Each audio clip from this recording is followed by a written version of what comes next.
All right.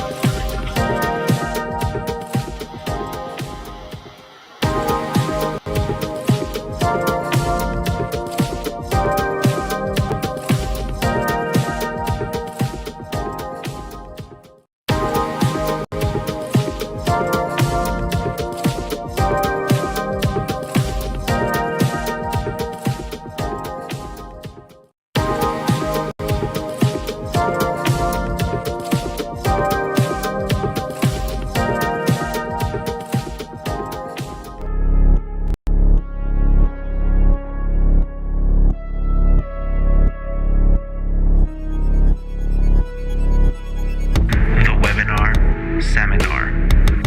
RDJ as Doom? Yeah, that looks legit to me. And then they came out with the controllers and was like, would you do $1 each for these controllers? And I was like, yes, I would. This movie like 2000 Jail. high school. Straight to jail, John. So guys, this means that Thanos is coming back in there. Wait, say that again? It's fantastic. Fantastic. The podcast where we talk about what we truly want.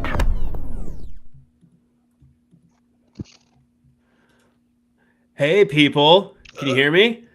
I can hear you. Yes. Where are all the people at? Welcome to Where's Webinar everyone? Seminar.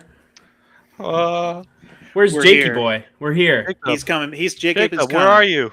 He'll be back. But boys and girls of all ages, tonight on the Webinar Seminar, we're talking about a lot of stuff. So we're going to cram in as much movie media into your brains as possible. We're talking trailers tonight. We're talking Andor tonight. And we're talking about 2002, an iconic year of movies. So you're not going to want to miss it because we're talking about what we truly want tonight. But I've got some boys. I've got Dave, the VHS aficionado, with all of his delicious VHS behind him. Dave. Yep. How's it going, man? I moved down here tonight just so everyone can see a little bit of a taste of my collection here. The glory that is VHS. And we also got the Italian sausage making guru, Jonathan Victor Job. How are you doing tonight, Jay? Doing great. I am ready to rumble and just Oh. go on it. This You ready for adventure with all of you. 2002? Oh yeah. Oh, yeah. Your favorite year? And Favorite Jacob is back. Jacob, stall naked, the cinematic master. He's here. Jake, how's it going, man? We're here. You ready to break down some trailers tonight? Let's do it. All right, sweet. Fresh Let's on the get into mind. this. Yeah. Why don't we just jump right in, Cam? I think we need to skip a No movie. story. no story. Nothing. We're jumping in. Nobody 2. Bob Odenkirk is back with his action-packed vacation, John Wick style drama. Guys, you ready for this? Did you check out the trailer? Yes, I enjoyed the first one, so I'm excited to see what happens. You know. I did too. I loved seeing Doc Brown I wasn't in there. expecting the first one to be as good as I thought it was Yes. going to be, but then I was like, oh, this is good. And then I saw Nobody 2 was coming out. I was like, huh, I'm going to go check that out in theaters. The Yeah, franchise that saved Bob Odenkirk's life. You know? Yeah. He had a heart Yeah, he attack credits, on Better Call Saul. He looked great. Credits surviving his heart attack with the shape that he got into for the original Nobody. And yeah, like John said, I remember we sat down to watch it and we had a blast. I was like, this is Yeah. ridiculous. Why is this so good? Yeah. Yeah, this seems like it'll be a fun little. Well, I also thought when they said they were making Nobody 2, how do you make a sequel to that? And it Yeah. seems like they're just totally making it's almost like a different movie, but in the skin of the first one, which is a pretty cool way to do it. Mm-hmm. Wait, how you feeling about it? You ready to see him kick some butt? So is this just action now? Like angry guy goes and kills a bunch of people and beats them up, like John Wick style? He's like a middle-aged, Yep. middle-aged father. Or he's not This really is the new middle-aged action anymore, movie, I guess. Yeah. I mean, Emulate. it's like we said, John Wick, like it's like It's like he retired, actually, and then now he has a family. He's just like, I miss the old days. yeah. Like, Wow. always thinking about, like, hurting people on the bus. Like, you see some bad person. That's and why I then was he's so like- shocked. he He just goes back and starts beating up those people that Yeah, make fun of he's his like, family or I just whatever. want to beat these people. The guy that was a Yeah. jerk to his children in the little Yeah. like the game room or whatever. Yeah, so it looks like he's back with plenty of action. It's gonna be wild, new villains. Just a classic good time. So Cool. yeah, that's coming soon. Crazy. Crazy it's getting a sequel considering it didn't make a lot of money, but it was during COVID. So I think they have some hope in it, more so now after COVID is over. So we'll see. Yeah. Let's jump into this next one. August. Ironheart. You That guys looks check out this trailer. Sick. I did. I haven't seen that It poster was yet. kind of like, oh, there's a trailer. Yeah. Executive produced by Ryan Coogler. Obviously, he made Wakanda Forever, where she debuted this character. This was filmed 3 years ago. So I'm a little nervous about it. Maybe Disney's a little bit nervous about it. Wait, why do you think they've held off 3 years? I think it just keeps getting pushed. I wonder how much rewriting and reshooting they've done. Or do you think they finished it all? And Yeah, now apparently it's been finally in the coming can out, or- for a long time. And that it's just Ooh, it's I just don't been know, the victim of all of their restructuring and trying to do less and pulling back and promising that they're doing less.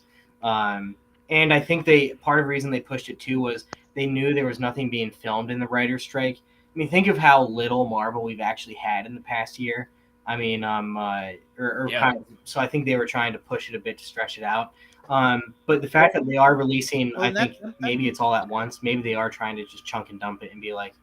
It's also worth noting. I think this is the last project of the old regime. Yeah. I think Captain Brave New World was the last movie of the old regime, but I think this is the last. Do you think they should have released this before Thunderbolts? I don't know. Just to kind of say, hey, after Thunderbolts, we're back, baby. But now it's going to kind of go back a little bit into that weird, tricky waters, Or maybe flip the script on its head if this isn't, outstanding. If it came out before Thunderbolts, people might say, "Oh, dude, I am done for real." They're trying to mix it up. They're trying to be like, okay, good one, bad one, good one, bad one. Maybe they knew, guys, Thunderbolts is legit. This is really going to be a well-received project. They're like, don't taint it. Please, So who knows? Who even says this is going to be bad? You know what I mean? It might be fine. It looks fine. the trailer made it look okay. She's getting a new suit again. Derivative characters are very hard, like Ironheart, Supergirl. It's gonna be hard to kind of connect that, and also I guess the connection to Wakanda Forever. But she's not gonna have that suit. She's trying to make something iconic, but it's kind of hard because it's just like another Iron Man suit. So we'll see how she switches it up. I don't know what more technology you can find past nanotech, but I guess we'll see. How you guys feeling about the Hood villain played by Anthony Ramos? He's more of a magic character, so they're kind of doing the science versus the magic. John, how do you feel about that? Science is gonna win. You think science will win? Yes. Ooh. Yeah. Science always wins. Jake, how do you feel about the rumors of Sacha Baron Cohen playing Mephisto in this? Yeah, the rumors. They've It's been a rumor. rumoring Mephisto. Mephisto confirmed. This one for sure. I don't know. Maybe I'll just. Where's the Hood getting his powers? Mephisto, possibly? I don't know. The Hood's an interesting character. He's got the hood and the guns, but he's using magical magical that poster guns. Certainly screams it. So Interesting. I heard that Mephisto rumor, and I just saw that poster for the first time and actually had that reaction ooh, they're probably going for that maybe. Sus. But it'll be Crazy. cool. They'll show him for 2 minutes and then we won't see him again until 2032. So That's how Marvel operates these days. Yeah. All right, let's jump into the next one, Dave. Spider-Man, or Spider Noir, actually. They retitled it. It's not Spider-Man Noir. It's Spider Noir, starring Nicolas Cage. And it's black and white, baby, with some amazing stylization. We got a 30-second teaser, basically. We see Brendan Gleeson's villain character, possibly. So that's very interesting. Mad-Eye Moody, possibly playing a villain. Some people are thinking he's playing Sandman. I don't know. There's some very interesting theories out there. This is apparently a detective story about Marvel monsters. I liked the line, I hope you find a hero, or whatever. What's he say? I hope you find one. It's we need a hero. These cities are terrible. And you hear Nick Cage is I hope you find one. So here's the problem though. John and I at work today both watched it, and we watched the wrong Yes. one. I was There like, was an AI I was like, trailer. wait, are you sure that this is the right actually one? This got- one it looks got like me. AI. I thought It it was legit. AI. legit thought I it watched was it true. after you guys said that, and there was clips from the Batman in it with Yeah, I was Robert like, that's Pattinson. just So I was like, Batman. wait a Was it minute, really? that is fake. See, yes. Yeah, I watched the wrong one, and I was like, dang it, that got me Yeah, though. It yeah. looks so real. Which is kind of wild. I know I sent you guys an article today about that. That YouTube is cracking down monetization on YouTube channels that make fake trailers. So if they're trying to they're not changing much and they're using AI to fool their audience. And the thing is, I should have known because it comes up and it's like Amazon Prime, and I was like, Sony would never. that's It is weird. Prime There's though. stuff Wait, on it is made on Amazon. Oh, it's Prime. on Prime, yeah. It is on Prime. Oh, really? Why are they putting it? Well, on Sony doesn't have a dedicated streaming service. True. So they sell their shows to the highest bidder. So Yeah. Sony shows will be on Oh. Prime. Usually they're on Prime. But sometimes they're on other shows. This is a wild question. Has Nick Cage ever done a show before? Does anybody know the answer to that? Is this his first TV That might show be- ever? might be the first, yeah. Maybe. Not that I Dang. can think of. Jake, how'd you feel about the Spider Noir trailer? You seen Brendan Gleeson's villain, possibly? Cool. I mean, it's. You have no clue what to think. I I'm mean, excited to see Nick Cage. Actually, I think it's kind This, of an They should issue. do it. it's usually if you tell me some sort of Sony live action Spider-Man project, you're kind of burned at this point. You know what I mean? It's just been Yeah. garbage after garbage after garbage. But then they do something that's like so interesting that it belongs in like a Rick and Morty sketch, and it's like, well, let's see what happens. Yeah. 1920s Spider-Man starring Nicolas Cage and I mean, that's literally like detective punchline work. in like a joke, and Yeah. Yeah. and they're doing a whole thing out of it. So So apparently he's not Peter Parker like in the comics. He's Ben Reilly. So he's a different version of Spider-Man. Ben Reilly's usually a clone of Spider-Man. I don't think they're going down that route, but they just chose a different Spider-Man name. Also confirmed is that what's the Spider-Man reporter guy, the journalist guy? Ben Urich is in the show. So very interesting. Yeah, so Really? different version, not from From Daredevil, Daredevil. different actor and everything. Yeah, that's who Yeah, I know so- that name from. I'm actually pretty hyped. You get Amazon, Amazon's pretty good quality at least. So we will see, I don't know. Any final thoughts? can't believe it exists. Yeah. Yeah, It's gonna wild. happen. Next thing you know, Spider-Man 2099. Fallout Season 2, baby. All right. We're going to New Vegas. Jake, break this down for us. Yeah, they didn't show us a whole lot. All they Yeah. really wanted to say was season 2 comes out this December, and they made a big point of already renewing it for season 3. So So hopefully that will good. get a lot of people to really get on the wagon here. The end of the first season teased whatever her name was, I forget. She always said it was Lucy. Lucy. yeah. Her and the ghoul were following the footsteps of her dad to. Mhm. It took them to New Vegas, and I've never played New Vegas, but I know that It's like Fallout Fallout. fan base is foaming at the mouth to see these locations in live action. This show shares canon with all the games. It takes place in the same world. So people have already seen New Vegas set photos and said, "Oh, this must take place after this part of the game." So Nice. there's a lot of really cool fan service that they did in the first season, and it looks like they're going to keep it going. And on top of all that, it was a really, really smartly written show. Great characters, a good story, and in judging from the trailer, it looks like we're going to continue the flashbacks of the Ghoul's backstory, which were the highlight for season 1 of Me. Instead of just showing the world after this, Yeah. all the happened. bombs. Yeah, they showed through the point of view of who will eventually become the Ghoul. Yeah. They showed the inner workings of how it all kind of started, which was just really interesting. I loved this show so much, Hughes. I was not expecting to like it so much. Never played the games. Really liked it. I know maybe people who played the games are kind of positive, but kind of negative about it. It's mixed. Mixed a little bit, but Yeah. quality-wise, you can't deny it's pretty epic. Yeah, you know, written by scope. Jonathan Nolan and his wife Lisa Joy. So Before cool. this, they wrote the Westworld TV show, and before that, he co-wrote scripts with his brother. So the quality is really there. Yeah, I can't recommend the show enough. It's funny, the music's awesome, and the story is really good. I can't wait for season 2.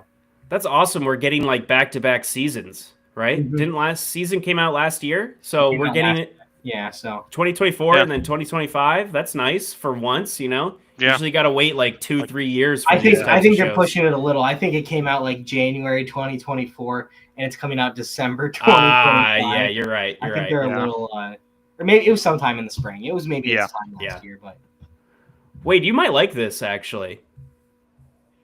Yeah, I should Yeah, probably you should give it a try. try. Sweet guys, that's exciting. Let's jump into this next one. My most anticipated movie of 2025, Superman. The new trailer just dropped. Was it Wednesday, I believe? We get looks at lots of characters. We get a Lois Lane interview.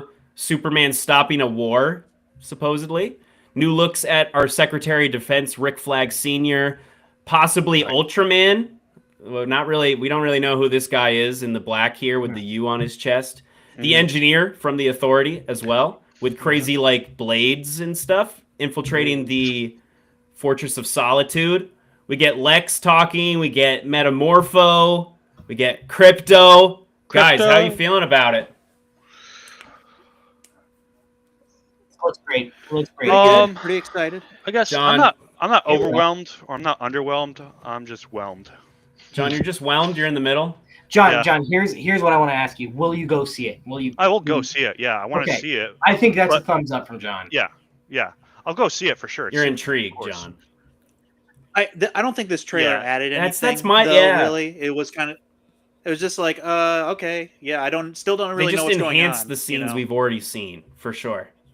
Did you guys notice? Because you remember the outrage people had over Oh, yeah. like The he can. got hit in the head on the back of the head with a can and he flinches, and then they redid the same shot in this trailer and he didn't flinch. I That's thought that kind was of interesting.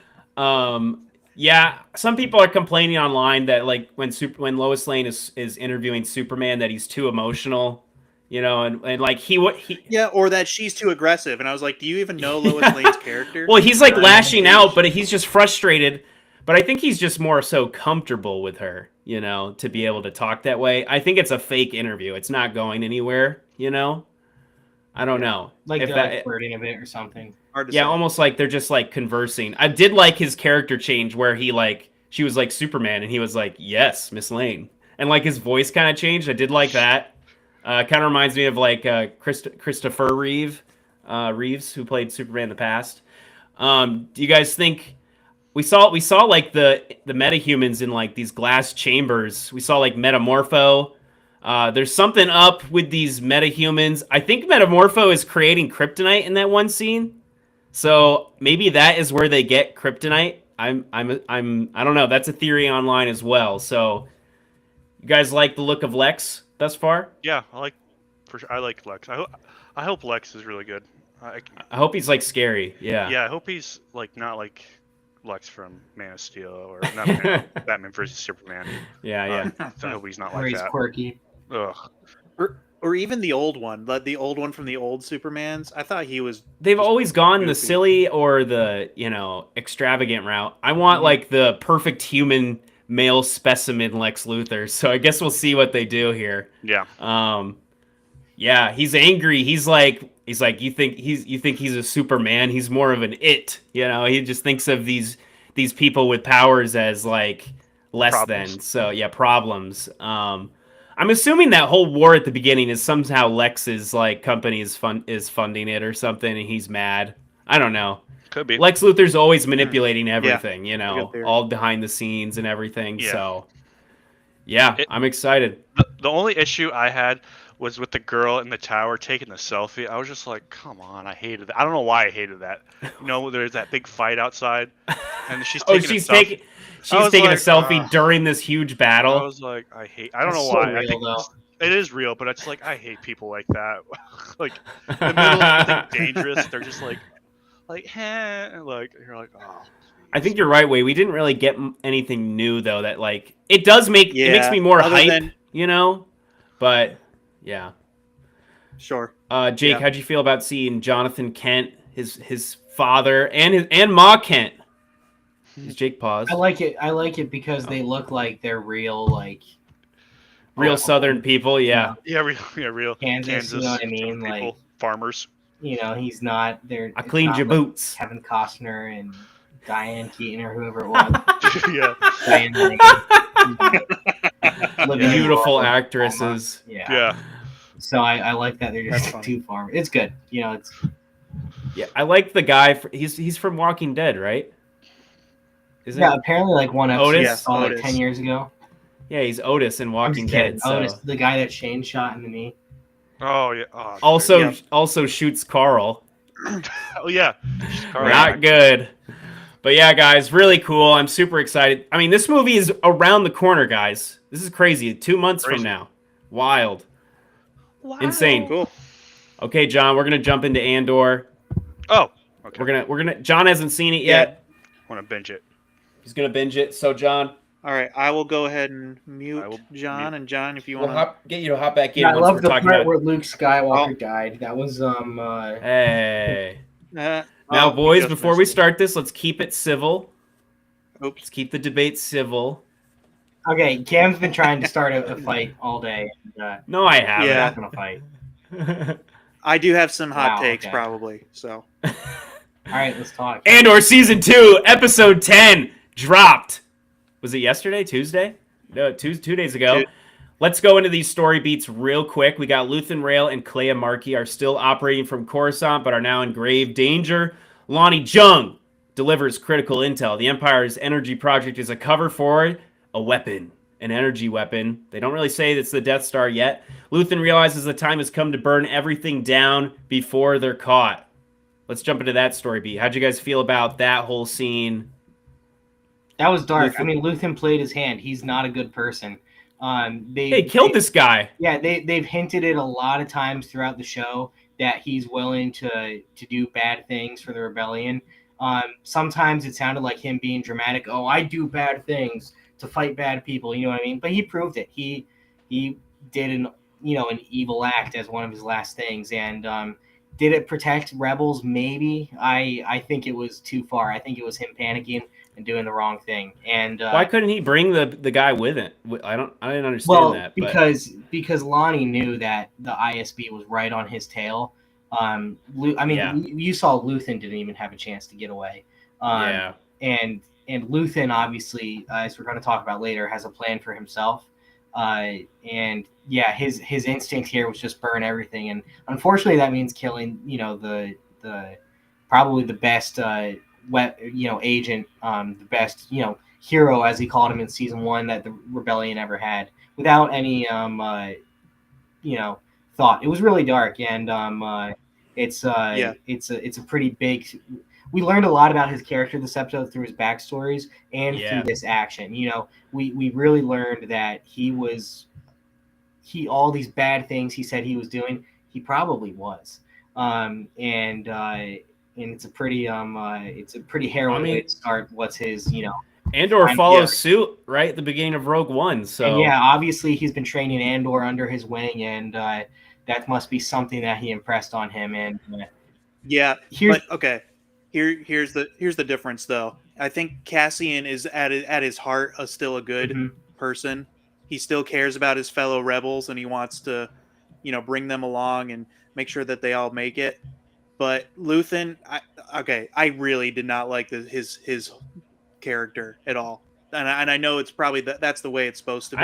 Nobody Kinda. liked him. Like Mon Yeah, Mothma I didn't even know. like him. I it's, know, it's I great know. watching him like as a character and being like, this is interesting. But yeah, I don't think anybody's taking anything positive I from it. wish it wasn't even a thing, because they're like attributing the whole rebellion to him, and I'm like, great. So the rebellion's built on like deceit and manipulation, and like even in his backstory, like he only, says that girl is his daughter when it suits him. Like he's just such a terrible person. And then to kill this guy, I mean, really, this guy stuck his neck out and put his life on the line to give him the info.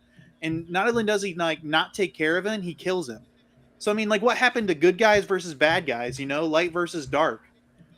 what happened to rebellions are built on hope. You know, we're supposed to be I rooting don't know. for You these got people. Saw Gerrera And that, too, like, though, Wade. his rebellion's built on revenge and hatred and, you know, just the things that turned Anakin to the dark side. So I don't know. I really like that. This whole thing, it makes me irritated about the rebellion, honestly. I think a good way to view it is he was never able to do anything real. You know, he was able to move all this information, but he was always delegating to other people. And we see the real good people, the real heroes of the rebellion. I don't know if it was this episode or a later one in this arc, but you know, like Bail Organa and Mon Mothma and all the other rebel leaders. We see the real good guys and how much they share that feeling for Luthen. And of course, Andor, who's you know, has history with him, kind of sticks up for him. Hey, he died for this, blah blah blah. But really, we see that he had no respect with the rebels themselves. Yeah. And so I think that can kind of alleviate a little bit of your frustration with that. Is that even though he did slip them that intel that's going to save them, they still aren't really going to honor him because he doesn't really deserve it. You know. They didn't really have a powwow at the end and say, like, wow, Luthen really was fantastic. It's more like they were like, even Bail Organa, who we know is, you know, the definition of good. I mean, the best of the best. He's like, you know, don't like that guy, you know? Yeah. So I I just think didn't like how the episode, like at the very end, you know, when he's sitting on the hospital bed, basically dying, and they just like linger on him dead for like way too long. Like I was not emotional there. Like I don't know what they were trying to do with that scene. Like just cut away. You know what I mean? Like I don't like this guy. He's just okay. He's dead. Good. Well, I was kind of sad because I liked him in the first Anyway. season where his speech to this character Lonnie, where he's like, I fight for the sunrise I'm never gonna see. You know what I mean? Kind of talking about Andor's sunset, where Andor sacrificed his life in Rogue One. Andor got to see that sunset. You know. Which eventually Luke would see that sunset, you know, with Leia and Han on Endor, you know. Luthen wasn't there, you know, obviously, but his character just does go down a pretty dark path for sure. Same as like Saw Gerrera too, which we'll get to. Let's get into story beat 2. The Empire is closing in. Dedra Meero and the ISB locate Luthen's gallery. Luthen greets Dedra with a knowing smile. His cover is blown. Instead of allowing himself to be taken, Luthen sacrifices himself with that blade, kills him, cuts himself, right, to protect the rebellion and destroy sensitive equipment. He destroys all the radios and stuff, right? So yeah, as we said, you know, he's dead. You know, kills him. Oh well. He's Dedra wants him alive to keep him alive for information, right? I mean, they didn't really say how she found out where he was. Apparently, they were suspicious of him already. They did. They said that they captured one of Saw Gerrera's people. Something like they captured somebody on Jeddah, and he said he was recruited by a guy who flew a Fonder who had antiquities. That's right. Antiques. So that's how she pieced it together. Yeah, wild that Dedra like kind of was like going out of her bounds kind of to get this done. I didn't even realize. I felt that was kind of a little bit rushed a little bit. They should have kind of dived it. Well, that was dumb. It was. They should have like dived into that. I get that she kind of these things like she goes and gets files. Yeah. She's not I would have liked to to see that. But that was just stupid. That was suicide. I would have liked to see her. Sorry, wait, I can't. What'd you say? I just said I think it was dumb of her because I think it was career suicide. She was so obsessed with access, what was not even her desk anymore, and it's funny that it really just did happen with like a misdelivery of files because that's so real. But yeah, her keeping them and going after access herself is ridiculous. Yeah, pretty wild. You're right. That was career and probably personal suicide. I would have liked to see a little bit more of that, like her like going way out of her league. You know what I mean? Because she's one of the best characters in this show as well. Just because she's all in, but she gets burned, which we'll talk about in a bit here. We get some flashbacks showing Luthen and Cleia's first meeting. This mentor-mentee type parental bond, like Wade was saying. Scenes on Naboo. Well, yeah. No, there's no Scenes plan. on Yeah, Naboo he's showing treating her to Clea's. be a soldier and a spy, and there's nothing really. I don't think caring there. It's all. Well, I mean, if you think about, it's all who Clea has, really. Yeah, but she's growing up. So warped by she him, kind of you feels know? that way. a little but- bit, And yeah. we see that in the Yeah. apartment that we're going to talk about, that she's so warped by him that she just can't even imagine going to talk to Yeah. others. Yeah, it's so funny that like the Yavin versus this, like the Coruscant spy craft going on is so separated from the actual Rebel Alliance. It's kind of funny to think about. Well, and I think that was kind of to protect what made Wade a little hesitant, was that the Rebel Alliance really are the good guys, you know? And here you have Luthen, who's doing really dark intel, and because of the way he does things, and we see this also with Saw Gerrera, the way he does things, the Rebel Alliance kind of says, we don't really want a part of it, you know? Yeah. So, Crazy. yeah. We saw Naboo though. That was wild. Like him blowing up Imperial ships on Naboo. That was kind of cool to see it on Naboo screen again. Yeah, yeah. Luthen dies, of course, by her hand, so therefore they can't get the information of where Yavin is. Basically, I'm assuming, right? We get some Imperial turmoil with Luthen and Jung dead. The ISB spirals into suspicion. Deidre is accused of treason, possibly by Krennic, who wants no distractions from Project Stardust, of course. The Empire scrambles to recover any remaining data from the destroyed gallery radio. Yeah, crazy. Krennic, really cool seeing him again, of course, Stardust it's kind of interesting how it goes down the line, because I just watched Rogue One this morning as well, right after Andor.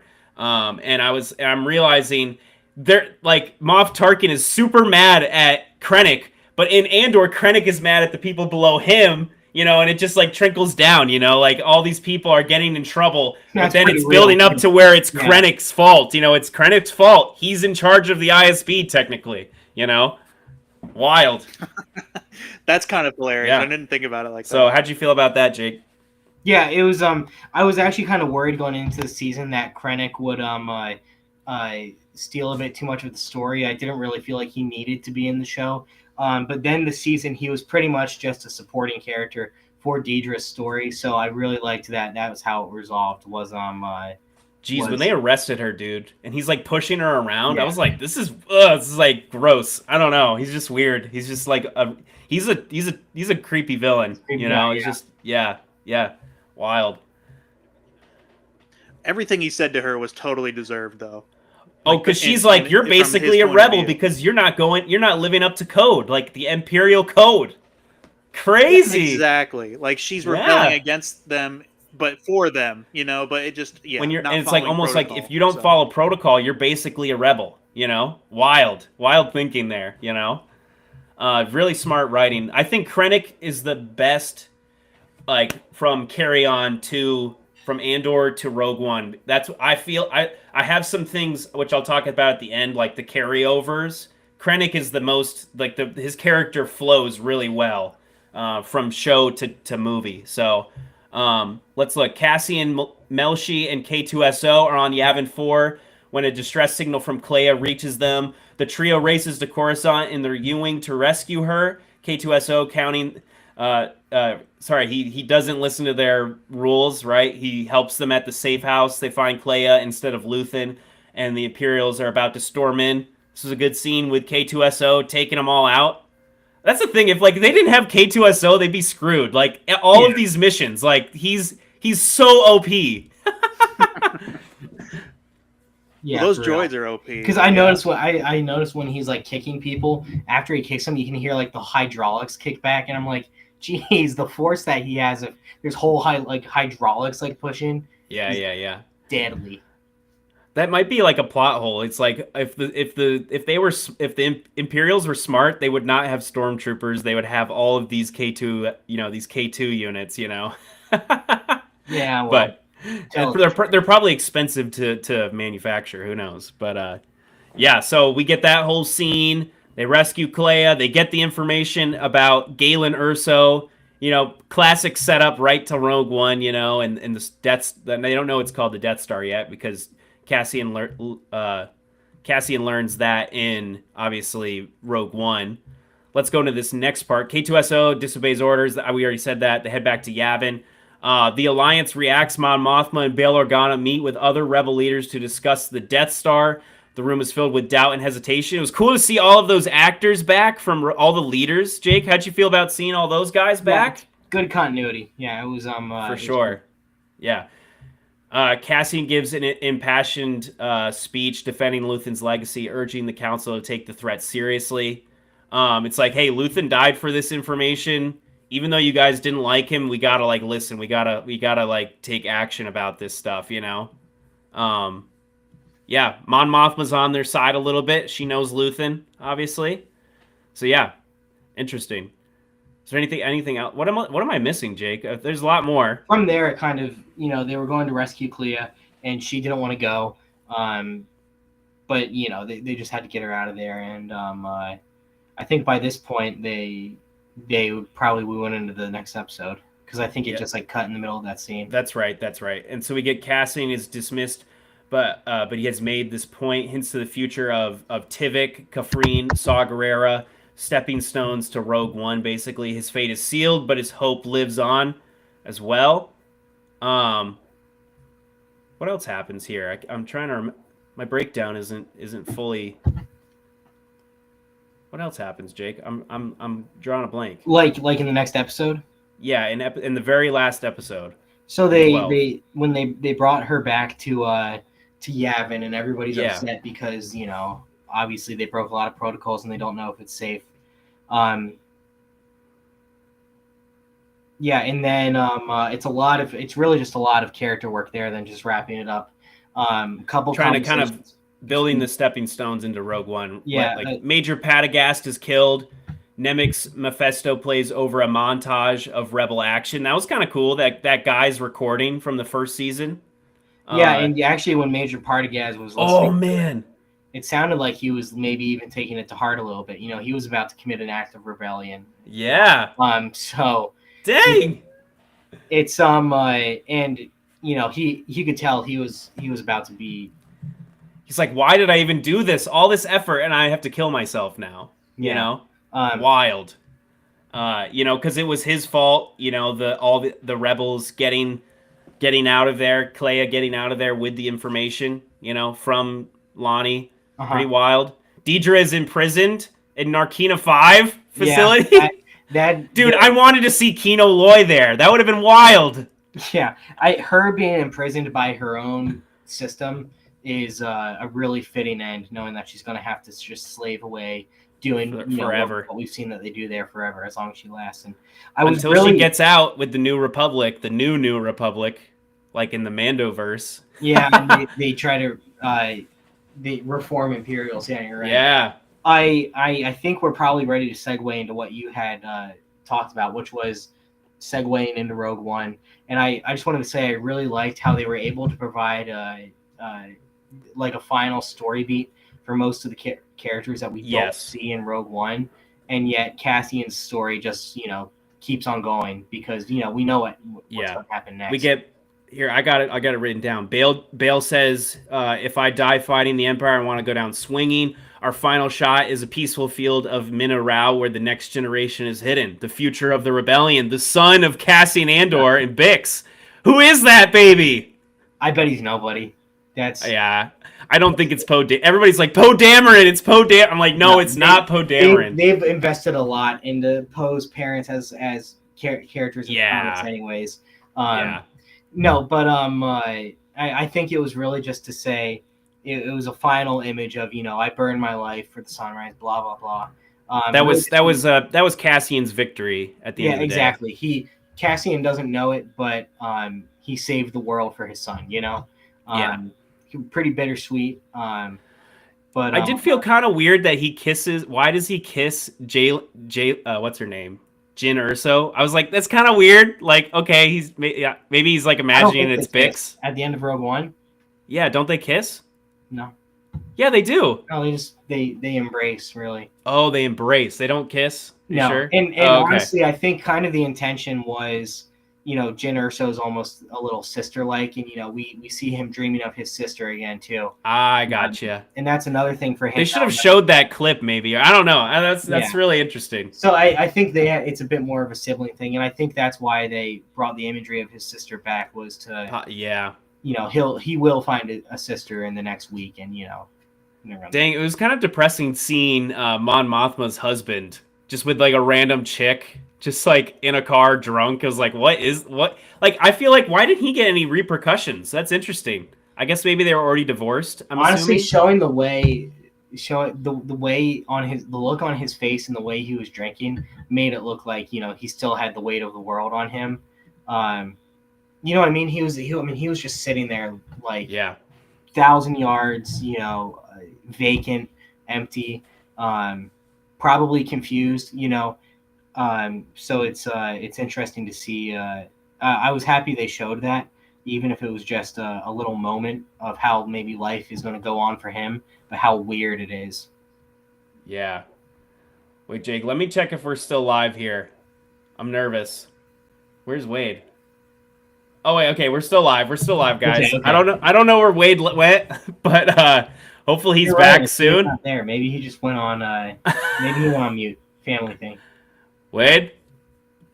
I know Wade has some different. I'm more mixed on the season. I loved season 1. I think season 1's a little bit better for me personally. Jake, I don't know. Maybe you like season 2 a little bit better. I think they complement each other. I can't really put one over the other. I think they're all part of the same piece. I think just the Kino Loy stuff was like so good. I was just like blown away by that whole sequence. But there's some things that so I watched Rogue One after, and I felt there was a little in my brain. It was kind of weird, like seeing some things. Like, for one, obviously they had to recast Bail Organa, but I know Jimmy Kravitz or whatever his name is. He's Smits. pretty old. Jimmy Smits. He's pretty old now, and he had some scheduling conflicts. So I guess it wouldn't have. I know it wouldn't have flowed. Maybe because he is getting older as well. But I felt like that was kind of interesting, just seeing Bail Organa go back to his original Back to a different person. actor, which is it felt very like Better Call Saul, where they're like old, young. Yeah. It's like, okay. And then also I felt like it was kind of strange that like the whole Andor show, the Rebel Alliance, is like really angry at Andor the whole time. They're like, you're going out of, you're not supposed to be doing this. And then in Rogue One, they're like, this is Cassian Andor, the head of our rebel intelligence, and it's like, what? He's like, fine now? I don't know. I know it's just because it was written different at different part times. of that too might be he comes back from that mission where he kills the informant and he confirms everything that everything that Luthen said. So, yes. So I think all the being mad about him might just be them being like, okay, drop it, it's go time. Like here's Andor. Yeah. Well, Wade said his internet is not working, but somehow we're still live. So I don't know how that is possible, Maybe it's Jake. because we're still on. Maybe because we're still on. Yeah, but Wade kind of has maybe he's switching to upstairs. He's got to switch to a different room, possibly. Okay, he said he's getting back on, Jake. But any other thoughts about the show, Jake, or anything that really stood out to you? I'm really I'm kind of sad it's over. I wanted more. Yeah, I'm emotional that it's over, but I'm happy it's ending when it's legit, when it never compromised itself. It just, I don't think we'll ever see like anything like it again. It was a prestige show of the best quality. It's so why is the quality so good, dude? It's like you see Coruscant in this, and then you see Coruscant in like Acolyte, and it's completely different. It's like night and day visuals. It's the philosophy of the production. Coruscant in the Acolyte or the Mandalorian or something like that, they're filming in the volume. Coruscant here, they're filming in Italy at some sort of like modern art complex, and then just superimposing stuff on the background. So they're actually filming outside in the sun. So cool. And they're just the reason it's so much better is just they put so much work into it. That the effort is there. Yeah, the effort is really there, and from everything, the acting, the writing, everybody's just knows exactly what they're doing and brought their A game. And yeah, Wade's I was just going to say it makes me sad because I don't think we'll see anything like it again. Kind of this marriage between really deep prestige TV and Star Wars, which is something that sounds like it would never work, but it really did. Wade, can you hear us? Yeah, can you hear me? We can hear you. We kind of broke it down completely. Did you already get to the last episode? Yeah, we did. Okay, Yeah, that's so fine. here's That's what fine. it We don't need to talk about it again. Yeah, my internet crapped out. No idea how that happened. Sheesh. Well, Wade, But do you have any anyway. final thoughts going into that, Wade? Yeah, my final thought is the last scene. Obviously, they did the same thing as they did with Luthen. They lingered on that way too long. Like, okay, yeah, he's got a son. I get it. Like, I'm not super emotional about it. Like, it was way Enjoy too the hard. moment, Wade. It's Jeez. ridiculous. My other problem is now I am more sad about his death in Rogue One, and they didn't need to do that. Like, I didn't like it. I'm sorry. I don't like that. Okay, he's got a son too. Like, oh great. Now it's even more tragic. So anyway, that was my problems with it. Nice.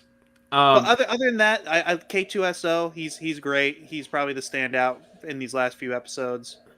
But my question is, I understand. Like, it's a good show and it's really great quality, but why Andor? Like, I don't care about him that much, Well, and he was barely part of it, really. I mean, he did some cool stuff in it. Don't get me wrong. Like the Mon Mothma. He is like the go-to guy. He gets the people out always, and he always really gets the job done. Group of rebels, basically. It was just earlier kickoff rebels. I see the inconsistency between all the other Disney Plus shows, and this is like so well made. We've already talked to death about this. Obviously it's because Tony Gilroy, he loves good quality. He's gonna do the best he can do. No volume, real sets. That's how they should look at all of Star Wars, I think. Honestly, it makes me upset about Obi-Wan, Book of Boba Fett. I don't know. Yeah, they should take notes for sure. They definitely should on the production. The production for sure. Yeah. But okay. Yeah, so we got some different opinions, but that's okay. Star Wars is subjective. Jake likes the sequels. I like the prequels, which are argumentatively sometimes bad and terrible. So, but I love them. Everything's subjective, just right, was guys? Too far on the adult stuff. I know I talked about this before. I think it should have been more centered to be. The magic of Star Wars and the kid-friendly aspect of it, I think they're thinking Star Wars is time to grow up with its audience. They can have best of both worlds, maybe. We got Skeleton Crew over here, and you got super kid-friendly, super adult-friendly. They're trying to reach all audiences, which I understand. And it's not like they made episode 10. Here it is, the official continuation. And they made it super gritty and dark like this. This is a prequel to a prequel. I get it, but I think all Star Wars should be that way. So all encompassing audience. I will not be showing this to my children until they're way older, and so I think that's a problem. But just my opinion. It's just how it is. All right. We good? Guys, are you guys okay? Don't fight. No, we're fine. Got a Band-Aid. Ew. Yeah, rip the Band-Aid off. Rip the Band-Aid off. All right, let's get John back in here. It's fine. We can have two John different just listened to that whole thing, I bet. John, did you listen to that? John, can you hear us? He's got to unmute us, probably. Johnny boy. Hey. John, did you hear that? John, did you hear all that? Oh, yeah, I got everything. Ooh, spicy. Well, 2002 was an iconic year, guys. Let's jump into our next segment. Lots of awesome movies came out. This is a segment where we break down a year of movies, our favorite ones. Wade's going to jump into the animated. He's going to go into the box office, I believe, right, Wade? Yep, we got a lot to go. We got a lot to go through for this one. 2002 is crazy. So, just a reminder, I'm the only one that knows the picks. These guys don't know them yet. Let's do it. We do got to jump into this first. Some honorable tops of 2002 because we can't not mention these. So we actually chose 4 of them for this one. That would be Star Wars Attack of the Clones, Spider-Man, Yep. Tobey Maguire, 2002, Oh, Lord of the Rings, Two Towers, and Harry Potter and the Chamber of Secrets. Oh yeah. So, these yeah. ones would make these are just obviously obvious ones, but Yeah, we've already talked at all length of us about would them. have talked about all 4 of these. So we just decided to make them honorable tops. These will not be in our picks. And then I did have Nice. to also mention Jacob actually had 2 from 2002 in our top 10. His series. favorite year of all time. If you can believe this. So Jacob's picks will be, well, his picks from the top 10 series were Catch Me If You Can and Chicago. So yeah, his picks will actually be his number 6, 7, and 8 top of 2002. That's crazy. Oh my gosh! Because you're right. This would be 1, 2, and actually I think Two Towers might have been 1. And then you had 4, 5, and 6 right there on that screen too. Yeah, that's hilarious. So we just had Oh, to get God. that out of the way. The rest of them will be, straight from there. So I guess we'll Nice, just guys. I Jump right texted into Wade it. today. I texted him that I was like, "You're getting my 5th, 6th, 7th, 8th picks." Nice. It's just funny. All right, guys, let's jump into it. Ba-ba-da-da. John's Oh! number 3. Let's Minority go. Report. Yeah. This, gosh, when did I first watch this movie? It was a while ago. Probably 2004 was when I first watched this, Oh my gosh. and I was, dude, when I first watched it, I was kind of freaked out by it because Yeah, you were 6 3 years people. old. Oh yeah, the 3 bald people just sitting in the tank, just staring Thinking. at the ceiling, seeing the future and screaming. That freaked me out. I was like, I can't go to bed now. But now, watching it again, I'm like, oh, I love this movie so much. I don't know, Tom Cruise does such a great job. He's a phenomenal actor.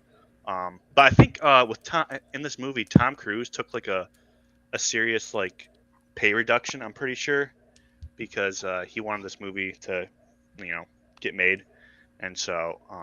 But yeah, it's the movie's about this Washington D.C. It takes place in Washington D.C. and they can.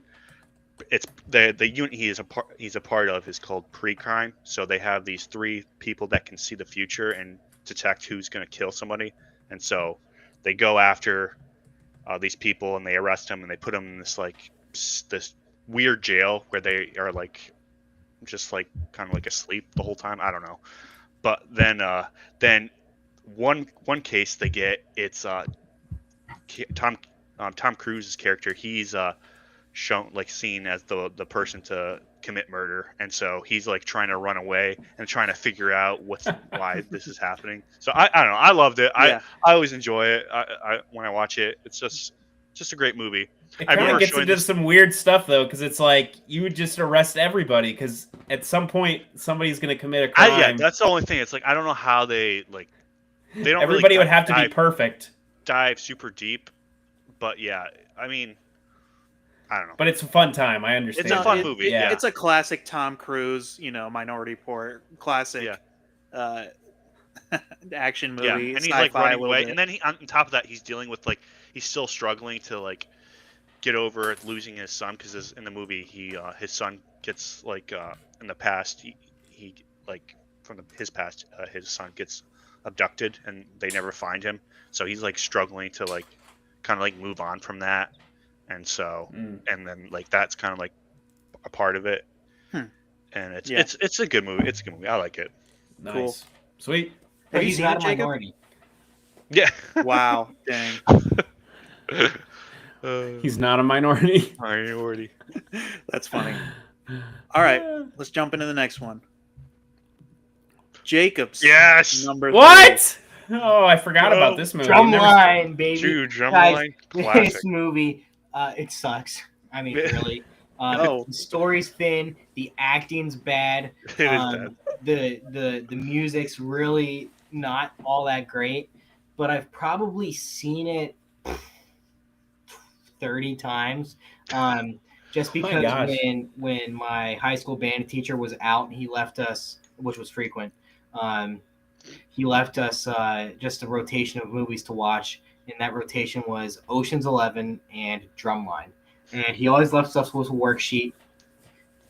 What does the music in this movie sound like, or how did they implement music in this movie? It was all bull, but yeah. So it just was kind of a classic. Obviously, I was a part of school drumline for 8 years, in high school and college. So it's always kind of been, they say people, when they make a movie about a topic and someone's an expert in that topic, they're usually able to dissect it. And I think this is really the only time I've been able to, they'll say like doctors will watch like Grey's Anatomy and like vomit because it's so bad, or like spies watching like, spy movies are like, okay, someone who's been in a drum line for a long time is going to find a lot of things that are going to make them laugh out loud in this.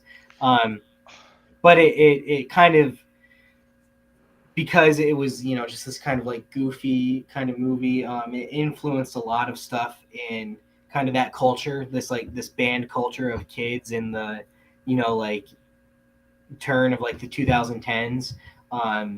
And it just kind of we'd go to band camps with other schools and people would make a joke like from this movie and everybody would get it. So it was just kind of like a cultural touch point. Honestly, Nick Cannon's actually pretty good. It's all the other acting in the movie that's going to make you upset. Actually, Zoe Saldana's in this too. I think she's great. And it's ridiculous that she's in this. It must have been one of her first movies. But yeah, That's like awesome. all the other drumline people and like the band director, it's just... the band director, I forgot. Yeah, you're probably not going to have a good time watching this movie, unless I haven't you seen it. real... I haven't seen it. Really can't. It's pretty Oh, classic for band kids, Yeah. Really? Jacob, the question is, do you play by ear like him or no? There's a ridiculous part. So the whole point of the movie is that the main character only plays music by ear. He can't read music, and so they don't want to let him in the drum line, even though he's the best drummer they've ever seen. Yeah, like he has all the pieces memorized. Yeah, by ear. It's ridiculous. And yeah, you can play things by ear and learn, but at that point, it's so easy to translate that to music. Whatever, it makes no sense. A couple of times the music doesn't even line up with what you're seeing, which is really frustrating. All in all, yikes. like I said, this movie's like a rite of passage for band kids. And I need to watch it. And yeah, so I had to give it number 3. Yeah, number 3, right? 8, 9, whatever. Yeah, Dude, this movie was always on TV. Every That's it. this Like was like a anytime you turn the perennial, like, TV on, it would be on movie. one channel. It'd be like, oh, here it is, Drumline. Like, That's hilarious. It was And in always on fact, guys, there is you're not going to believe this. a Steelbook. 4K. No, 4K there's an Steelbook. extended edition. Oh, And it's An like extended 15 footage minutes never longer. before seen. oh, It's wow. like 15 minutes longer, and it's really boring. It ruins the pacing of the movie. Because it's like 15 minutes of like them talking in the library. Wow, that's hilarious.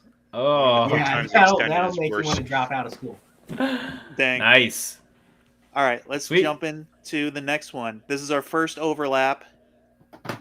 Let's So, go. This is Cam and Mai's number 3, and actually Jacob's number Wow. 2. So Yeah. Oh, jeez. yeah, we I all love we all this like movie. Ice Age. I mean, understandably so. This is a crazy good animated movie. Not even by some of the big ones. I think isn't it like 20th Century Fox or something? Yeah, it was like Fox and Blue Sky. I think So it was good. Blue Sky. Yeah, just some small. And they like knocked it out of the park with this. Like Sid the Sloth. I mean, what a classic character. And Diego the Lion. The part that always gets me is Diego like scaring the baby, but he's like trying to play peekaboo. Yeah, You know- Diego's arc is so good from bad guy to good guy. Like, Yeah. man, Good so arc. good. And they're like trying to save a human baby, Yep. So good. And it's lot these of heart in animals this that movie. like you don't see, so it's just cool to see them. Yeah. Love it. Love it. Everything about it. Manny is a standout. He's he's the reluctant hero, but ends up being like the dad, the father figure to all of these characters, Yeah. even in the sequels, which I'm not big on the sequels, more so big on this one, Mhm. I like a But few of the sequels. yeah, I haven't seen him in a long I time. caught some of one that had like pirates, and I thought it was pretty bad. I'm not gonna lie. You got to watch The Meltdown. The Meltdown's a good one. I remember that one. That's Yeah, the I remember second that one. one. The classic squirrel, like with the nut remember the too. second The one. Oh whole yeah, movie. the squirrel with Oh, the yeah. nut. Yes, that's Yeah. like a great little Remember- thing. Remember when the studio finally closed down? Like they finally like closed the doors, and they at the end they finally like their final animation was the squirrel getting Yeah, the they made nut. one last animation. Yeah. You finally got the nut. Wow. Finally He gets gets the it nut. and he eats it. Yeah. And actually, I was like, this is kind of sad. Like all my life, the whole story is like him trying to find his nut. Wow. Yeah, like he gets frozen and then he's on an island. Yeah, and then he finds. doesn't he finds causes Pangea to form the continents? Yeah. There's so many crazy things like that. Yeah. I love it. It's honestly genius writing. It's really good. Oh, we got some You got a comments. Let's comment. go. Fantastic. I- 100% They say- agree, lad. yeah. Yes, it's so freaking good. Mhm. Love it. I think I watched it at your house for the first time, probably, John. Really? We watched all I'm of assuming, all yeah. these movies I at think John's so. house for the first time, probably. A lot of these movies we've watched with you, John. Yeah. I feel like, yeah. Mhm. Sweet. Yeah, it's a I great love it. it's a great movie. Not much else to say, I Let's guess, move on. about it, really. I mean, it's just a classic, All right, Oh, John. I haven't seen this. number You haven't 2, seen it? John. No, I need to. Dude, I was obsessed with this movie. Obsessed with. I this remember, movie. John. I Say the remember you name. being- What's the name of it? Equilibrium. All right, guys. This came out in 2002. This was like, so when The Matrix came out, there was a lot of studios trying to like emulate that and trying to do it like that, their own Matrix style. And so Yeah. this is one of the few where it's actually good. Like I loved it. That gun, it's like gun kung fu, whatever you call it. And Yeah, it's Gun like- Fu. yeah, gun fu. But it takes place in the future. It's like after World War III. Like the nukes, they've destroyed pretty much all of civilization, and so like the last remnants of humanity come together. And so in order to like not have another world war, they take this drug that just kind of like shuts off. Like they don't have any joy, they don't have any happiness or sadness, or like they don't feel anything. So they don't want people to like be angry. So they're just But- like at equilibrium. Yeah, equilibrium. Everybody's just like playing like nothing. Docile. Yeah, and then there are groups of people that don't want to be on this drug, and so they're like kind of like living outside the boundaries, like this city. Oh. And so they go after them and like kind of like kill them all, like make sure nothing happens. Like they don't want them to do anything. And so and also they have like they kind of like collect all these antiques, like art Of the and- old world. Yeah, the old world, old Oh. world. And then they like when they find it, they burn it all.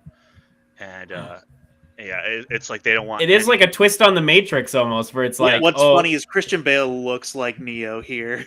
yeah, and he's yeah, the high one of the- collar. Yeah, he's and Christian Bale's character, he's like the best of this organization that like they go after these people. I forget what they call him, but like then he starts to like the cracks in him start to show, and like he stops taking the drug, and then he starts to feel and like have like affection Oh. for a girl, and then he kind of joins the rebellion. And but dude, when my sisters rented it from Encore Video. If you guys, do you remember Encore? Yeah, Tell I it- remember. I remember. Yeah. we rented the movie from there, from that place, and we watched it, and I was like, dude, this is so good. So like the action is great. It's over the top, but like it's great action, and like and who's that? Who else? It's Christian Bale. Oh my gosh. What? Who's? I'm going blank on his name. It feels like one of those movies that's like lost, like nobody Yeah, it talks is. about Like this. when you see it, you're like, oh, dang. Oh, Sean Bean, he's in it. He's in it for a little bit. Nice. Yeah. But yeah, Huh. he's in Yeah. it for a little bit, and it's a fun movie, and there's one scene where it's like really sad. Is like they find a bunch of dogs And so they're like, all right, kill them all. And so they just go in there and they start shooting them. And then you hear all the dogs getting shot. You're like, oh my gosh. And then one escapes and it goes to Christian Bale's character and he picks it up and it's like a little puppy. And he's like, it licks his face. He's like, he doesn't want to show anything. So he like is about to give it back to like the police. And then he's like, no, I gotta take it. I'll do it myself, blah, blah, blah. And then, it's just some of the stuff in that movie. It's crazy. Wow. It's like who came up with this? I need to see it. Yeah. Nice. So Equilibrium. Cool. Never dose. All right. This is our second and last overlap, but Cam and I's number Yes! 2. Whoa, wait, we've had the same list? No, almost, Cam. Everyone's Oh, got a okay. different number 1, so don't That's worry. a great screen cap. Yeah, I love Signs. that. That's great. Okay, I watched this about, what was it, a year and a half, 2 years ago with Jacob and John. They were like, Yeah. you've never seen this? We have to watch it. I was like, okay. It's so good. And, dude, blown away by this. This movie is so good. M. Night M. Night. Shyamalan, Signs. And, yeah, man. Dude. It's like, Kieran Culkin. Mhm. What the yeah, heck? yeah. I would like ascribe it to kind of like an earlier version of like A Quiet Place, just like Alien Invasion, Oh yeah. but it's like on a farm somewhere.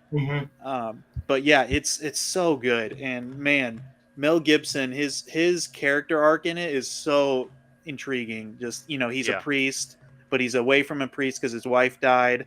But then this alien invasion happens and basically brings him back. But yeah, man. Crazy that the wife like says some gibberish in her death, but then it turns out to be like some sort of premonition of his most Right. the most like Yeah. terrifying moment of his life. He's like, swing away to Joaquin Phoenix, and he like takes that the part bat. that gets me watching it like when I was older, watching that and like swing away, and that's what like her last words is to her her husband, but also her brother.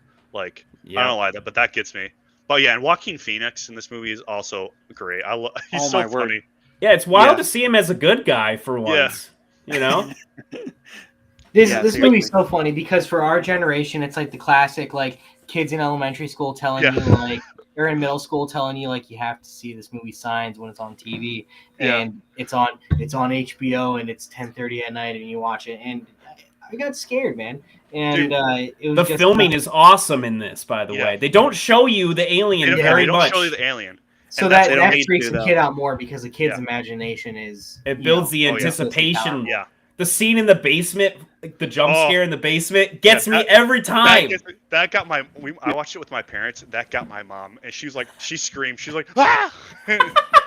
That's hilarious. Yeah. Well, dude, we finished the movie, and after it was like, that wasn't that scary. And then, like, I'm laying in bed that night, and I'm like, I am not looking out my window right now. Because Yeah. that scene where he just On like the looks roof. over and is just Looks up standing and on the there's- roof yeah. of the barn. Yep. It's like, oh my goodness. Wild. So it got me though, like Yeah. underlying got me. It's just like it holds up to this day, I love that meme. It's like this group of guys, and they have a sign, and it has the picture of the alien walking across the street, and it's like what's his name? The director's name? I can never M. pronounce Night. M. Night Shyamalan. He's like, this scene like destroyed me when I was 6 years old. And he takes a picture with him. It's so funny because that scene was also that scared the the crap out of TV me. scene is Yeah. Also hilarious that M. Night makes he makes himself the guy who kills Yeah. the wife in the Yeah. car accident. Yeah. Like what? That was kind of He's weird. always cameoing in his own movies. He Yeah, always makes yeah. a sort of Yeah. little role that's a little more than a cameo, but not really a full part. Exactly. Yeah. I love it. Is this M. Night's best movie? No, there's no way. What's his best movie then? I would say Last Airbender, of It's a course. sleeper. People sleep on this film a lot. I feel You think Sixth Sense? Probably. probably. I'm saying in your opinion. I mean, yeah, I'd say Yeah. I'd say Split is probably better too. Split yeah. and Oh, Split is Unbreakable. pretty good. Split is Yeah, really good. and I wouldn't say Glass. I mean, that was a fun finale, but Unbreakable and Split are probably a little. They're better. really fun. They are really fun, for sure. Good one, Wade. I love it. Yep, That's me crazy. too, We had man. the same 3 and 2. Yep. Okay. Honorable mentions time. Now, before we get in, I got to tell this quick story. I was texting Jacob, and I was like, he sent me his list of honorable mentions, like 2 of them. I was like, it's like, dude, what about this movie? And he was like, oh yeah, add that. And then he's like, where do you get your list from? And I sent him the Wikipedia one that I got, and then he's like, oh wow, and then sends me like 8 more. So everyone sent me like so many honorable mentions from 2002, and you're gonna see how crazy it is. Okay, We you start getting remember into it. we did 2001 and 2000, and you guys kept on showing movies, and I was like, hey, I like that one too. Whatever list I was using just not comprehensive whatsoever. Yeah. So Yeah. look, we're gonna get through. We have to get through a lot pretty quick. So like minimal, like very quick, yeah. like why you liked it. You don't have to break down the whole movie. All right. Cool. All right. First thing first, we always start with Disney animated original films from the year 2002. We got Lilo and Stitch, Cinderella 2, Hunchback of Notre Dame 2, Tarzan and Jane, and Mickey's House of Mouse. A lot of sequels Villains. there. Jeez. A lot of Yeah. sequels that are just probably not the best. I haven't seen any of them, to be honest with you. Yeah. But Lilo Cam, and Jacob, Stitch. and I are all in on Lilo and Stitch for an honorable mention. I almost put this as my number 3, but I decided for Ice Age instead. I love Lilo and Stitch so much. I want to see the live action. Like that's like, even though I know live actions sometimes are not that good, but love this cartoon. Love the concept. It feels very original. I love the Hawaiian setting, but also aliens with powers and all that. And so I love it. It's perfect. It's great. You guys said it. Awesome movie. Cool. And if you don't see one that you think is supposed to come out, we might talk about it later. So Disney original movies. Nice. You got the Santa Claus 2. Oh, Country Bears, which the Country Bears, it's that terrified me as a kid. that thing Really? in Disney World where you go and sit and watch it. But So apparently scary. they made a movie in 2002. I haven't Oh, seen it. so scary. So uncanny valley. Yeah. Terrifying bears. Yeah, and then the other 2 we got are The Rookie and Snow Dogs. So I'll just say about The Rookie, I watched it recently. It's Dennis Quaid. He's a 38-year-old, I think, and he ends up being able to throw a 98-mile-an-hour fastball. So they bring him into the MLB, and he throws really fast pitches as an older guy. So it's a good story. Nice. So Never Snow seen it. Dogs, Jacob. Yeah. He's from Miami. He finds out he's Alaskan. He goes to Alaska. He meets dogs. It's hilarious. Cuba Means Gooding. dogs. Yeah, It's great. pretty much. That's cool. If you haven't seen it, you probably won't like it if you watch it now. Yeah, one of those that might not hold up. Yep.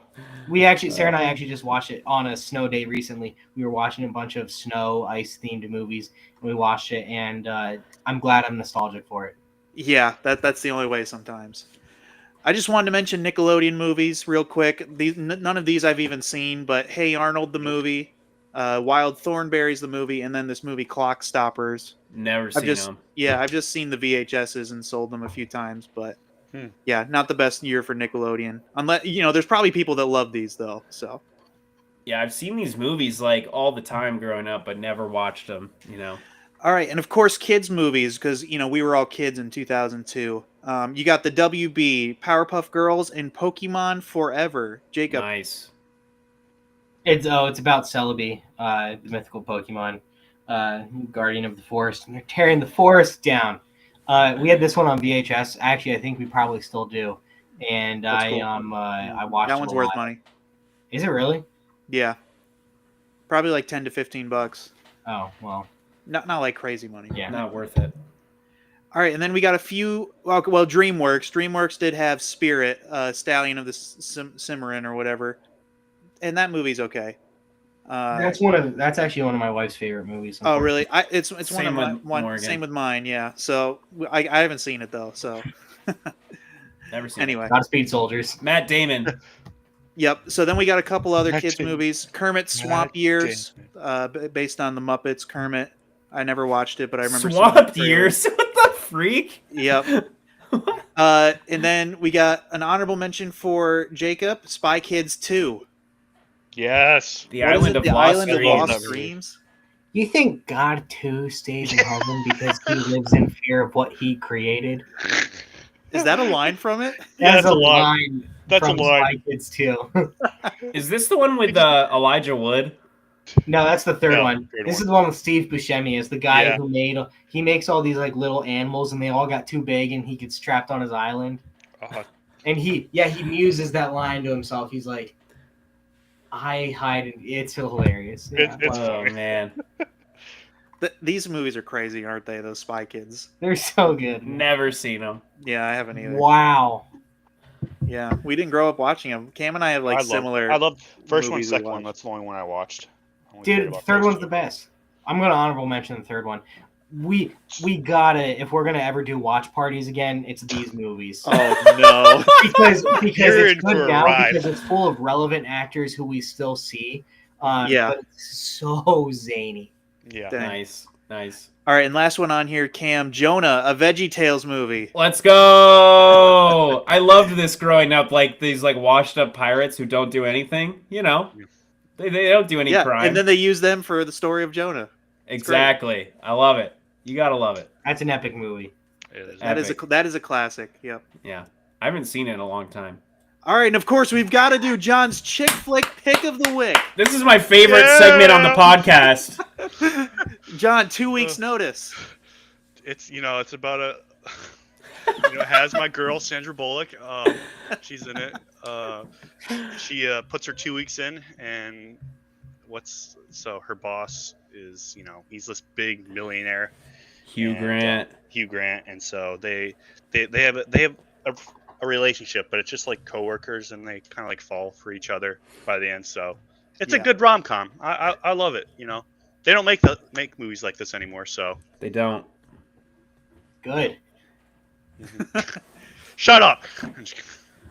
Which Wow. I did see we are getting a chick flick this year, The Materialist, with Pedro Pascal and Chris Evans fighting for the love of a woman. Of course, Pedro Pascal. So yeah, Everything. that's coming. I actually kind of want John, to see that one. you should go see that, John. Cool. I'll go John, see it with Kristen. we will John, always I'll go see that one with you. All right. John, we will always have a chick flick for your pick, hopefully. So Okay. this is a Depends great, what great year it new is. segment. Every year- after a certain year, I stopped. I was like, these are kind of bad. That's So. true. Nice. All right, we got big movies of 2002. Oh. We got Big Fat Liar, Big Bad Love, Big Trouble in My Big Fat Greek Wedding. A lot of bigs this year. A lot of bigs for some reason. Jake, Jacob, Big Fat Liar. Honorable Did you guys- mention. did you guys ever watch Big Fat Liar? Yes, I've seen it. Dude, I love that movie. Amanda Bynes, When they made him jump in the pool and he was all blue. Paul Giamatti. Yep. Yeah, Oh man. I have vague memories of it. I don't think I I've remember seen it. watching wrote it, a feeling movie, like I right? was like, I felt like I was gonna get in trouble for watching it. I remember that, Yeah. being like, "Oh, I don't." Well, just I the don't know name if I'm itself, liar. allowed- Yeah, Big I was Fat. like, "Oh no." Yeah, it's not. It's That's funny. We also got 8 of 2000. So you got Nice. 8 Mile, Nice. the Eminem story, 8 Crazy Nights, and 8-Legged Freaks. Okay. Yeah, Good nothing old 8 crazy, Mile. right? Yeah. Haven't seen 8 Mile. But guys, 2002 is crazy. So much stuff. There's a Look lot. at all this, dude. This is everything else besides the crazy yeah, I was honorable tops and our top picks. I mean, it's like nothing here is like super bad. So I There's mean, so I'll many. mention mention a few around. So Gangs of New York, Men in Black 2, Austin Powers Goldmember, The Scorpion King, Stuart Little 2, Die Another Day, Like Mike, Sweet Home Alabama, Sweet The Home- Master of Disguise, Yep. and then I'll just say my honorable mention on here real quick is A Walk to Classic. Remember. It's one of the only chick flicks that I've Oh my gosh. I I think enjoyed. that one. I think my sisters watched that one the most. I remember that one a lot. Like Yeah, that it actually gets me emotional because it's got a Blade Yeah. 2, story, Norman so- Reedus. He's in it. Awesome action. Really? Blade 2. Love it. I love it. Okay, sorry. Cool. Now, John, you, Oh, you got no. 3 Yeah. on here. oh, Four Feathers. Quickly name I them love all. Four Feathers too, John. I didn't know that was on yeah, here. I love that movie. Yeah, it's a great movie.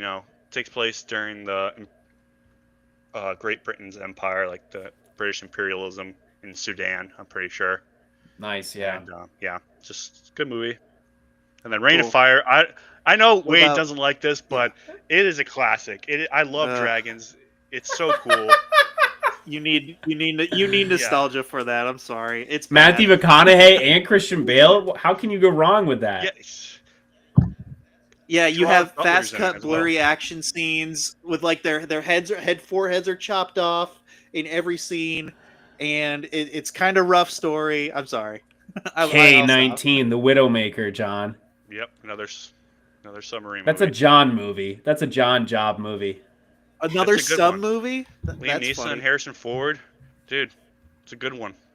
Dang, Show it's a it to you goodie. guys. Dang. Yeah, a lot of good ones on here, Wade. All right, and then we've got how many for Jacob here? 5. Yeah, five 5 more. picks for Jacob. Fuck. Real quick, break them all down. Why are they Star up Trek there? Nemesis was the last Star Trek: The Next Generation movie. The movies that followed Picard and the crew of the Enterprise D. And that was the 10th movie overall, and it was the last one until J.J. Abrams rebooted it about 10 years later. Actually, less than 10. I guess that came out in 2009. The villain is played by a pretty young Tom Hardy, who's supposed to be a clone of Patrick Stewart. He doesn't do a great job, but the movie's kind of fun anyways. It's really weird because 2002 they were getting better CGI, and it's just funny seeing all the old crappy Next Generation people with okay CGI. So yeah, that was kind of the end of Star Trek for a while. So that was cool. Red Dragon, prequel to Silence of the Lambs, not as good as Silence of the Lambs, but Anthony Hopkins is still really good in it. Pianist I didn't know they did that. is Pianist is good. yeah, The Pianist about the Holocaust. Nothing fun. It'll just kind of ruin your afternoon. But it's a really good movie, so I gotta mention it. City of God is a Brazilian movie about two friends who grew up together in the slums of Rio. It's Ciudad of God or something. I don't speak Portuguese.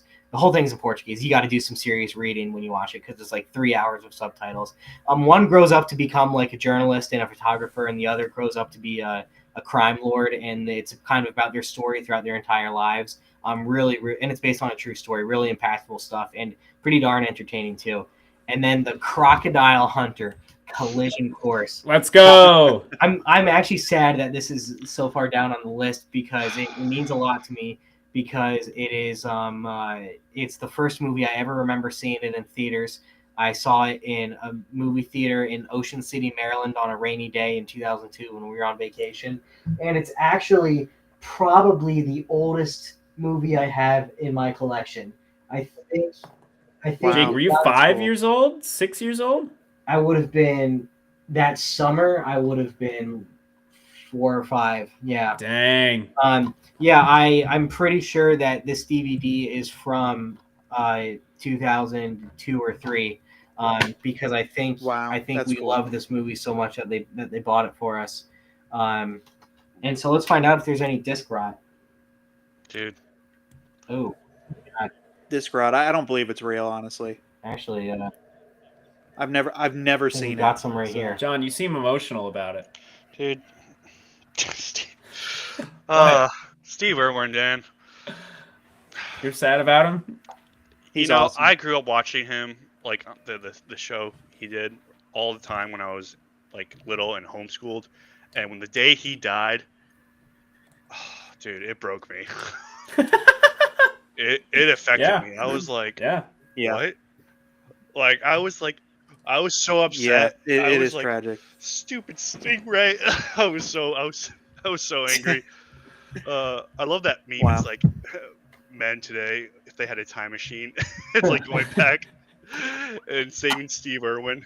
It's like don't go in that boat. Yeah. Hey, but it's okay because his son's a underwear model now, so it's all okay now. Dude, Yeah, I saw that. Australia has never been the same. Yep. Wow, dang. All right, let's get into our last mentions. Laggy Logs? So I did get some people's. I got Laggy Log's pick. His pick was the original Spider-Man, he said, or Treasure Planet. And now we'll talk Dang. about that in a minute.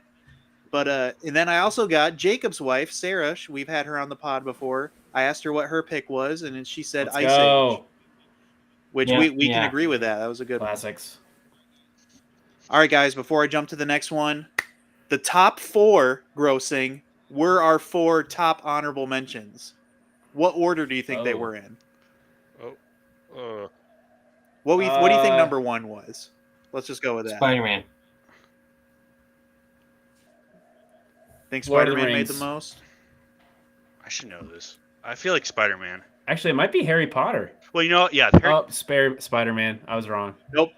Spider-Man is at 403 million Dang. made the most. Lord of the Rings: Two Towers was second actually at 339 million. Then Star Wars Episode 2, 302 million. Harry Potter and the Chamber of Secrets, 261 million. Oh my and gosh! Big Fat Greek Greek Wedding. Wedding. That's 41 insane. So good. Dude, the rom-coms Yeah, used what to the do it heck? back then. That movie was so popular. Oh my gosh, Oh. yeah. So funny. It was. I remember our parents loved it. I when love came it. out. It's a great movie. It is a good movie. I love it too. John, you. I like it too, Jay. All right, guys. I said we'd talk about it again, so let's go ahead and do it. Oh! number one. Love this Treasure movie, Planet. Jay. Dude, I don't know where to begin. I don't know why I loved it when I was like. There's something about it. It's Yeah, Treasure Treasure Planet, Planet, by the way, guys. for audio. I don't know why, but like I think it has to do with like, just like the music's really good in it. I really like the music.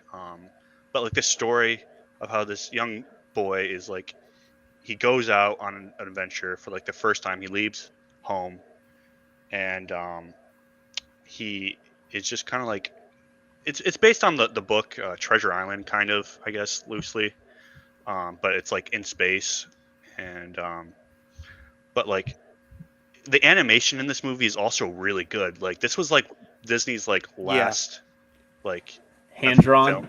Yeah, hand drawn. I think So good.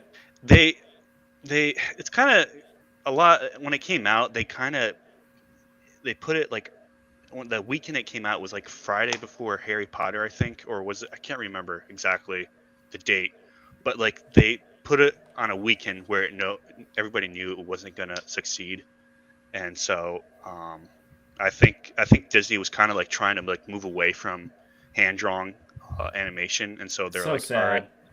Which is it is upsetting. I think if you brought it back today, I think people would enjoy it.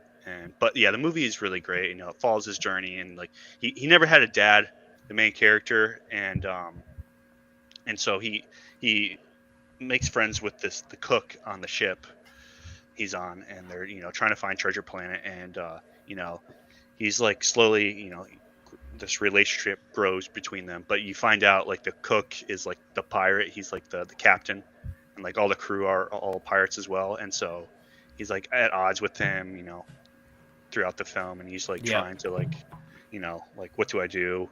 And then at the end, the speech at the end of the movie before he leaves was awesome. It makes me cry. It was, it's greatness. Oh, dude, it's so good. Yeah, and just all the characters are great, and It's an original story. Yeah, original story. A lot of voice actors in this movie. I feel like I don't know who else is in it. Yeah, this was definitely Disney's big animated film of this year. Like nothing else was. I mean, Lilo and Stitch, but this was like the biggest. It Martin said it kind of Short. flopped. Joseph Gordon-Levitt. I forgot. He plays Jim. Yeah, he's in it. I'm trying to think who else. Not too many. Do you think this would benefit from a live action, John, or would you be upset? I don't. I think they should just stay away from live action. They just got to leave it. Just, maybe. just let it be. It's already great. Like you don't need to make a live action of this. But yeah. So Nice. Cool. Love it. All right, we'll jump into cans. Aha, do you guys know what this number is? yes. Does anybody? Count of Monte The Count Cristo. of Monte Cristo. Come on. You guys haven't seen this? I Jake, love you haven't it. seen The Count of Monte Cristo? Dude. Oh I my watch gosh. this. We always watch Really, it at as my a house. literature guy, Jake? No. I watched this with my I've seen- aunt and uncle, Meredith and Bobby, I think for the first time at their house. It's got Henry Cavill, you got Guy Pearce, you got Jim Caviezel as our main character as the Count himself. Basically, Jim Caviezel is wrongly accused, basically thrown into the worst jail possible by his best friend, kind of sets him up, which is Guy Pearce, the bad guy. Based on the book, but in prison he gets trained by Albus Dumbledore, the first Albus Dumbledore from Harry Potter, the one that died, the older version, and becomes like the smartest of the smart, the best at fighting.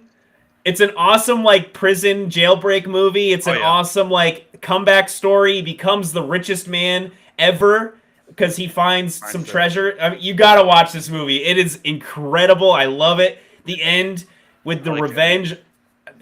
Dude, I can't talk enough about how awesome this movie is. This is like every like man's dream of like, oh man, I'm gonna get my revenge. You know, I don't know. I just love. Sorry. Yeah, what's I'm so passionate interesting about is my wife's a book nerd, you know, and she says she doesn't like the movie because of the book, you know, because the book is that much better. Which the is book crazy is so because good. the Yeah, movie is so good.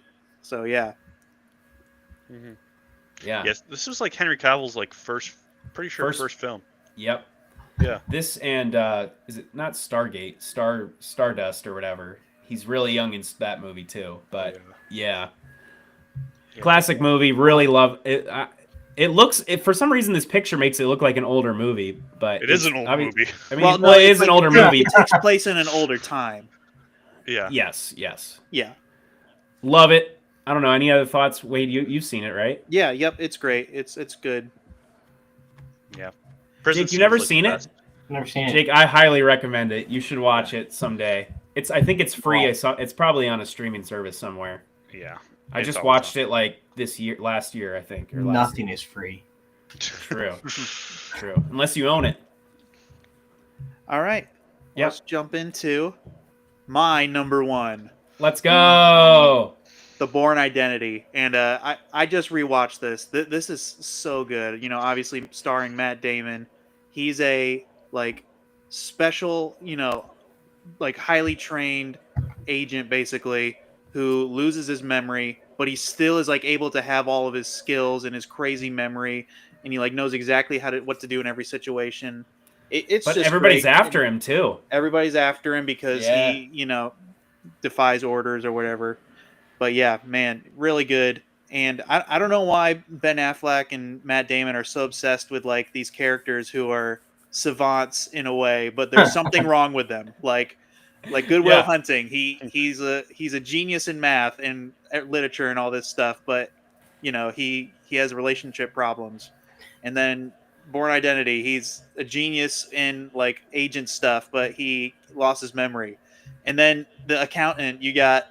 You know, he's a genius in math and accounting, but he's got autism and has relationship problems. So I just thought that's funny. If it ain't broke, I guess. Yeah, it's a common theme they like to delve into, but it makes for like a really good story. And this movie kicked off a great series, and yeah, I love the action in it. I love Jason Bourne killing people with like, you know, a random item like a pencil or like a towel or something. Dude, what about the score? Oh yeah. I love so that good at the end every time. Yeah. Yes, him jumping in the water. He's always landing in like water. Oh, so good. I need to watch these again. They hold up. I think. A while for me. They hold up. They do hold up. I skipped Bourne Legacy because that's the one without him. But yeah, they're all good. I like Bourne Legacy. I think Jeremy Renner. The thing I remember you talking about these movies is you don't like the fast cut blurry action stuff, and I totally agree actually watching it, but I still love the story. So nice. Love it, Wade. This was on my honorable mentions, I think. Yeah, love it. All right, let's jump to the last one of the night. Jake Whoa! Let's go, Jake. Scooby-Doo. Guys, you guys know I like Scooby-Doo. And this is a big part of it too. And growing up in the era we got to enjoy so much. We got to enjoy on Boomerang the old original Scooby-Doo where I use. We got to see like the new Scooby-Doo adventures on Boomerang. We had the Mook animation movies, which I've talked about in earlier podcasts. We also had these movies. I'm sure whenever, I don't know what year the second one was. I'm sure it'll just be an honorable mention that year, and we won't talk about it much. So I'll kind of lump that in here. Guys, these movies are just perfect adaptations of the show. In a way, they're almost a continuation, as if if we're in the future. They're written by James Gunn, who we know now is very Head of good at DC. writing a band of misfits, caught together. It's kind of hard to say anything good about these movies because they're really silly. At times, they're quite stupid, but they're also really funny. And I think if you don't know Scooby-Doo, you might not really get much out of these. But if you've watched all the cartoons and everything, the way that they wrote these personalities and the way that the actors portrayed them, it is like seeing like the characters in live action. Yeah. It's probably one of the best live action adaptations ever. I'm not saying in quality of the final product, but in what they were able to do of adapting the animated property to live action, except for the dog. And the casting is just ridiculous. Yeah, the casting was pretty. This was awesome. It's ridiculous, and we've seen other live action Scooby-Doos since then. None that I could ever stomach to watch. Where the casting is, it just makes you realize how perfect the casting was in these movies. If you ever see a cast of the live action Mystery Incs. from more that they've done recently, it'll blow your mind. Yeah, they nailed the casting for this film. Like the other ones, they're so bad. Ugh, and we have the wonderful one of my favorite vines of all time is an interview with the actors from this movie, and Sarah Michelle Gellar, who plays Daphne, was saying it wasn't a boy cartoon, it wasn't a girl cartoon, it was a cartoon for all kids. It broke so many barriers, blah blah blah. And then Freddie Prinze Jr., who plays Fred, saying it's about a talking dog. and how perfectly that just sums the entire thing up, where there really was a lot of depth a lot of times to Scooby-Doo stuff, and yet sometimes it's a talking dog. This movie really did both. The adult humor is ridiculous. Nothing that's really just shocking, but there's so many subtleties, because it's funny. Yeah. Because there's so many Shaggy's a jokes stoner. Shaggy's a stoner, and so it starts with they come up to the bus and there's smoke coming out, and you can hear Shaggy and Scooby going. They're giggling inside, and you're like, oh no! And then they go in, they're just cooking burgers. It's that's so funny. That's a great idea. So good. His girlfriend's name is Mary Jane, and he hears that, and he's like, "That's my favorite name." Yeah, it's so Oh good. my. And the second one really continues the same thing. It was the same creative team. I'm sure we'll talk about that honorable mention when we get there. But yeah, I guess it says number 1, but I guess this is really number 6. But honestly, that's still a pretty good spot to be in for a silly movie like this. Dude, I've never seen it. Whoa. Damn, are you serious? Yeah, dude? I've never seen it. You need to watch those. Probably this Halloween. Okay. Yeah, that's a must. Yeah, dude, I hadn't seen them, and this was another one Jacob and Ryan actually made me sit down and watch. And I was like, okay, this is hilarious. I love the scene at the castle. I love that scene. That whole At scene. the castle? Yeah. They go up to the top of that island, and there's that huge castle, and they go inside.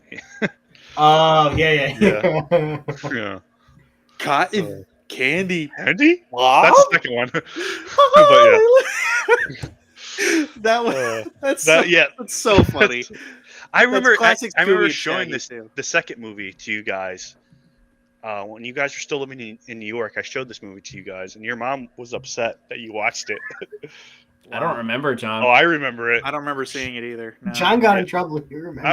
John got in trouble multiple times by showing us movies we were not allowed to watch. I was just like, it's Scooby-Doo. It's like, she's going to be all right with this. Yeah. Oh, yeah. I love that, John. That's such a great combo. The Webb family and showing them movies that they're not allowed to watch. Yeah, like Shrek 2. I got in trouble for that too. I remember that. Although it slowly created our movie taste, Yeah. Pretty funny. Oh man. All right, guys. Before we wrap up, we had a few comments throughout. Just Nifty and Thrifty commenting on a few things. This is my wife watching. Put some respect on Scrat's name. I guess we were just saying squirrel or something. Oh. She also says Lilo and Stitch is a top 3 best animated movies. That's a good take. That's a really good take, Mo. That movie's okay. Unsubscribing. Probably talking about Spirit, I guess. Spirit, yep. Yeah, whatever. Sorry, Morg, never seen it. Spy Kids 2 is Steve Buscemi's best movie. What about Monsters Inc? Yeah. We don't get to see him in Monsters Inc. though. Oh yeah, Wow. he's invisible. The chick flick segment is just John's favorite movie with Sandy B.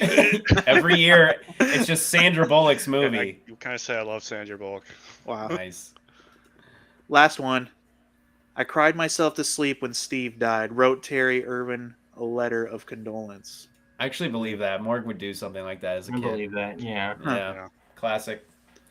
Yeah. I remember being sad too, but I It broke me. it broke you, John. It broke your spirit as a young man. It broke me. Life was never the same.